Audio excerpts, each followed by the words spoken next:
let's close things out here talking about the most important, most talked about, the segment that we went straight into recording our Raw Twitwow for. What was supposed to be Roman Reigns versus Randy Orton? Yeah, Roman Reigns versus Randy Orton. Shield gets on the mic. Pretty much Dean Ambrose, gloating about their victory, pretty much said it was a clean sweep. And then, he said, they put Evolution down, and Dean got all excited and really put his bag into the promo like Dean does, because Dean is amazing. Then Seth Rollins gets on the mic, and then he says, adapt or perish. That was the theme of this whole thing, right? Well, last night, the Shield adapted and Evolution perished. And then pretty much Seth Rollins says, they lost last night because they were not thinking as one. They were just three strangers standing on the other side of the ring, which was a brilliant line from Rollins. Can I point something out real quick? And that was actually a line from Reigns, but I would like to point something out. Actually, no, Rollins did say that, but yeah, go ahead. What were you gonna say? Well, Rollins said they weren't one like the Shield, but then Reigns said they lost because they weren't brothers. Oh, right. Well, yeah, I meant what I was referring to. I thought you were correcting me about the three strangers standing on the other side of the ring. Right. Yeah, that was a brilliant line. Okay, yeah, but we agree that was from Rollins. I don't remember. Probably. I don't know. Yeah, okay, so what were you going to say? What I was going to say is, I want to point out here just the psychology going into what we now know is coming up. Rollins at no point said Evolution was better than the Shield, or rather, Shield was better than Evolution. He said Evolution didn't adapt. He said Evolution perished. He said Evolution lost because they weren't one like the Shield, but at no point did he say the Shield is greater than or better than or superior to in any way Evolution. No, he did not, and that's actually an excellent pickup by you, actually. He was very careful in his language, and knowing what we know now, it was absolutely brilliant. But before we jump the gun, because I know we're really going to have it out in this discussion here, Roman Reigns gets on the mic, and then to my correction, he does say that's because the Evolution, they're not brothers. We are brothers, we stand together. He raises his hand, and then he has an open hand, and he says, "This is Evolution," and then he closes the fist, and he says, "This is the Shield." Now, Randy Orton, get your ass out here so I can crack your jaw with the symbol of excellence. And he throws the microphone behind him because pretty much that microphone, it's irrelevant. Oh, God. Yeah. So, Evolution's music comes out, and it's Triple H with a mic and his sledgehammer, as well as, obviously, Orton coming out alongside him. And Triple H, he comes out dressed in the suit with the sledgehammer and the mic, but then Rollins sees that. He goes to ringside, grabs, I think it was only two, because I was thinking, well, why didn't you get three? There are three of you. Why didn't you get three? He gets two steel chairs. And Triple H says, if you haven't figured it out yet, I adapt. Last night was plan A, but tonight is plan B. There's always a plan B, and here it is. And then Ambrose and Reigns are like, yeah, let's go, let's fight, we're gonna kill you. And then Rollins gets a freaking chair and cracks Roman Reigns in the back.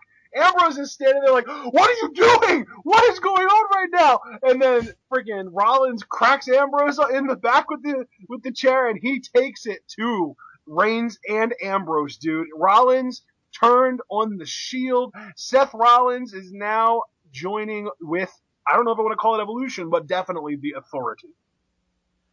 Oh, man. Dude, even with all this time that we're given to prep, I don't even know what to say. I mean, Rollins beat them down.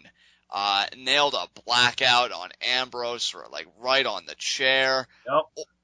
Handed the chair to Orton. Orton RKO'd Reigns on the chair. And Ashton, I think you had the best insight about this.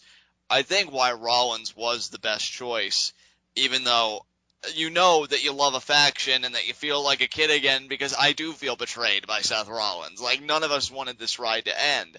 But nobody thought Seth Rollins would be the one to plunge the knife. You No. thought You No thought one expected it. Oh, I'm sorry. You go ahead and finish your point. No, yeah, I was just getting ready to say, like, I know you didn't suspect it because you were thinking Reigns because of the whole, to quote you again, Ashton, like, John, you see Roman Reigns as a prospect, I see him as an investment.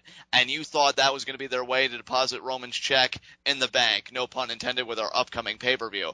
People may have thought Dean Ambrose because people for the longest time have seen Dean's potential as a top singles heel, so maybe this would be his new platform. Rollins, though, I always thought was going to be that babyface, high energy, high flyer. And he does this. And as much as it disappoints me, putting the love I have for the Shield aside, objectively speaking, I got to be honest, I freaking love it.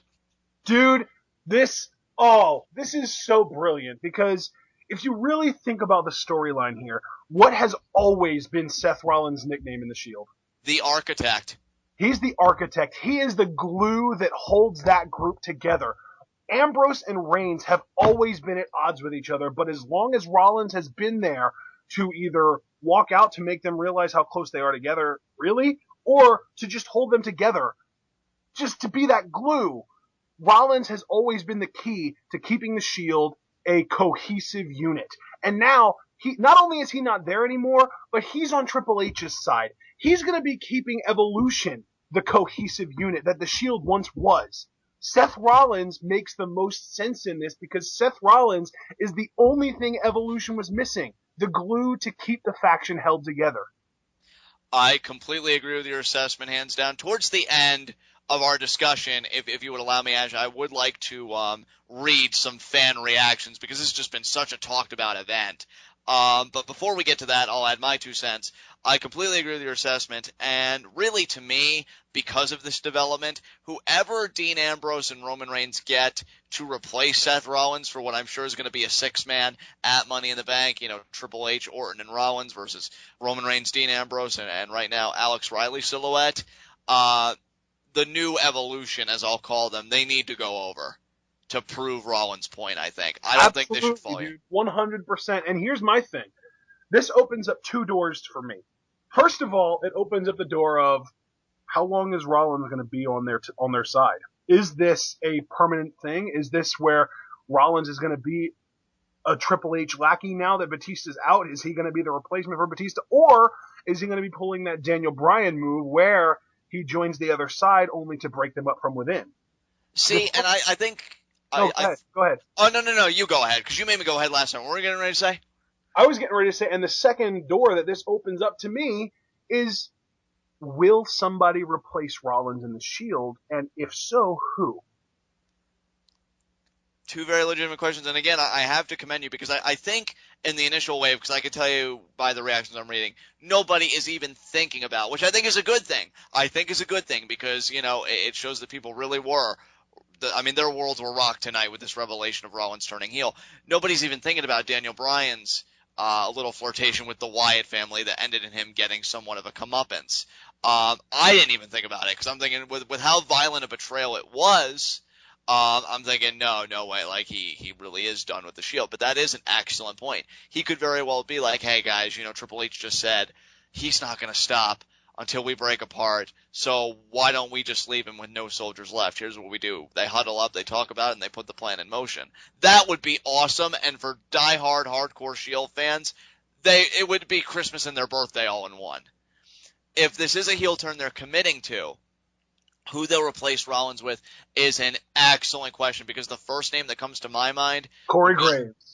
Well, Corey Graves is one, yes, but I would think that they would want another high flyer to even out their skills. So I was thinking either Sami Zayn or Adrian Neville. No. See, here's the problem with that, though, John. What you need to realize is to be in the Shield, you have to be a badass. And that is one thing that neither Sami Zayn nor Adrian Neville is. Right. And that is true. That is true. And I think Corey Graves certainly fits that one. What a great way to get him on TV, too. And really, I know you'd be over the moon because 2 of your, top prospects, I guess formerly in developmental, Dean Ambrose gets the freaking Shield. And then Corey Graves would pretty much get the same thing. Like, how awesome would that be? But, yeah, So wait a minute, John. Before you move on, that being said, the whole, whoever is a member of the Shield, you can't have somebody in the Shield unless they're a badass. So that automatically disqualifies Zayn and Neville. So that being said, and aside from Corey Graves, who I've already said, who do you think is another good candidate for this spot?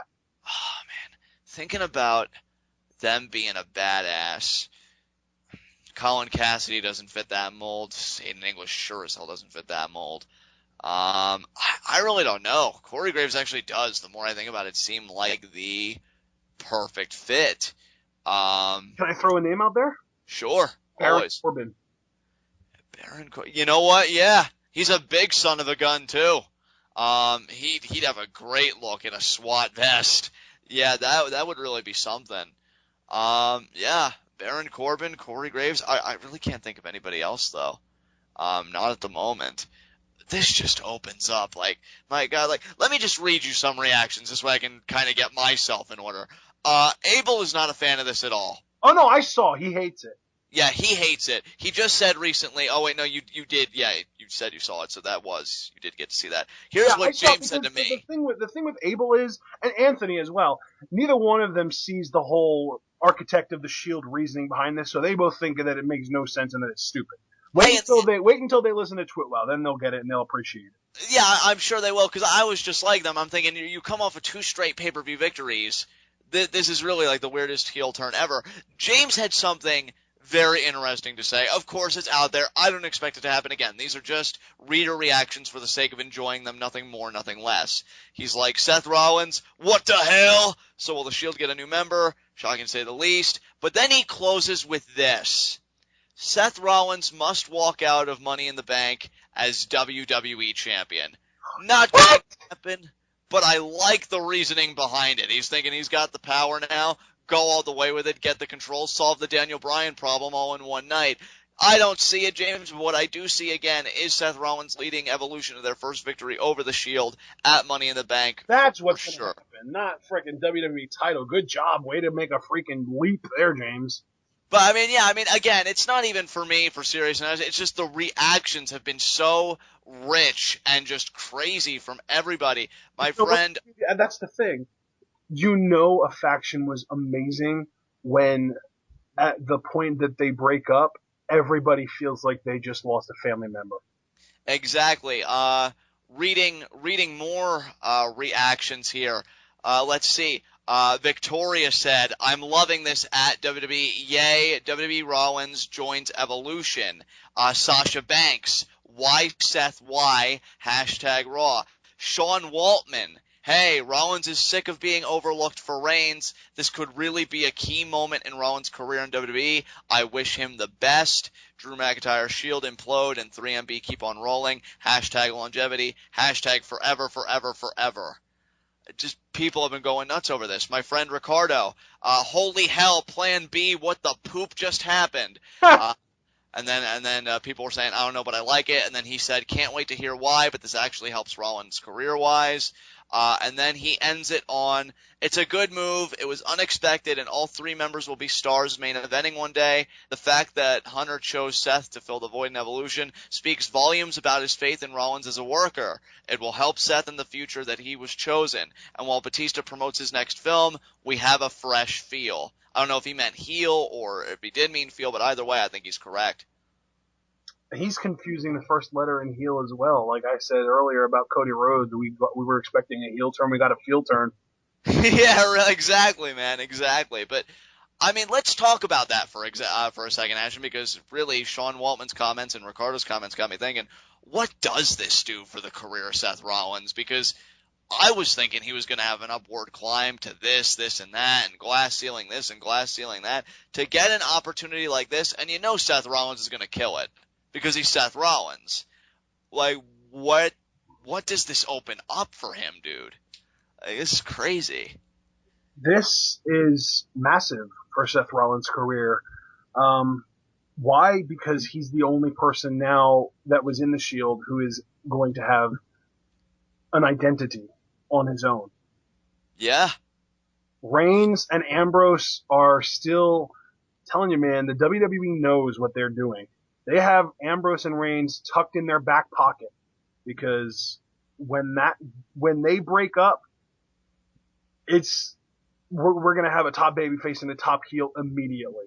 immediately. No questions asked. Now, unfortunately, we're not going to get that Reigns singles heel run that I was hoping for, but I think that I would be willing to give that up for what we got tonight because this is huge. This, to me, this is the WWE saying nobody in the Shield was more ready for a singles push than Seth Rollins because let's face it, Randy Orton competes maybe twice a month. Triple H competes once a month, if that. Seth Rollins is going to be their workhorse. Seth Rollins is going to be that guy who represents the authority every single show, every single week, and he's going to win a lot of matches because of it.